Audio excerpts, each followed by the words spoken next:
quarterly forecast vanished from the projector screen. In its place, a picture of my car flashed into view, parked outside my son's elementary school. Every head in the conference room swiveled towards me. The new intern, Winnie, planted her hands on the table, her face glowing with the thrill of a righteous crusade. "Mr. Anderson," she announced, her voice sharp enough to cut glass. "I need to report a serious misuse of company property." She slapped a stack of photos onto the polished wood. "Ms. Clark has been using the company car as her personal taxi service, picking up her kid, running errands, taking it home on weekends. This is a flagrant violation of policy." The room went dead silent. A chill snaked up my spine, despite the stuffy air. I almost pitied the girl's wide-eyed ambition. She was right about one thing. That was my car. My six-figure luxury sedan, which I'd lent to the company 3 years ago so we could impress clients, free of charge. Winnie flipped to the next slide, a spreadsheet. "I've run the numbers. Based on her commute and personal trips, she's costing the company thousands a month in fuel and depreciation alone." She turned to the man at the head of the table. "Sir, we're supposed to be cutting costs, not funding a manager's lifestyle. This needs to be dealt with." All eyes landed on Noah Anderson, my old college friend and the CEO of the company we built from nothing. I remembered the nights we couldn't make payroll, when I drained my savings to keep us afloat.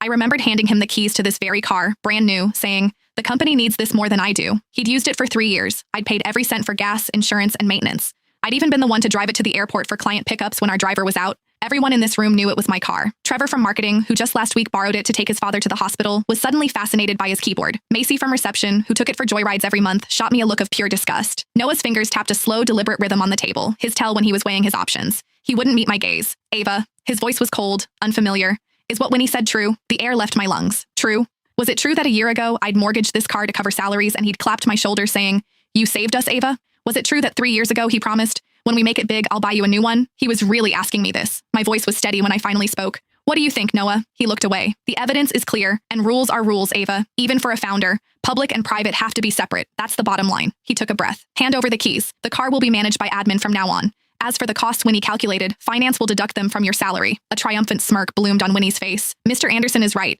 I think Ms. Clark owes the entire company an apology too." Noah waved a dismissive hand. "A company-wide email will suffice. An email, a salary deduction, and he was taking my car." I looked at his familiar face and saw a complete stranger. I didn't argue. I didn't pull out the title from my bag and slam it on the table, because I finally saw it all clearly. Winnie was just a pawn, desperate to climb the ladder by stepping on me. Noah wanted my car, and he was using a clueless intern to steal it in plain sight.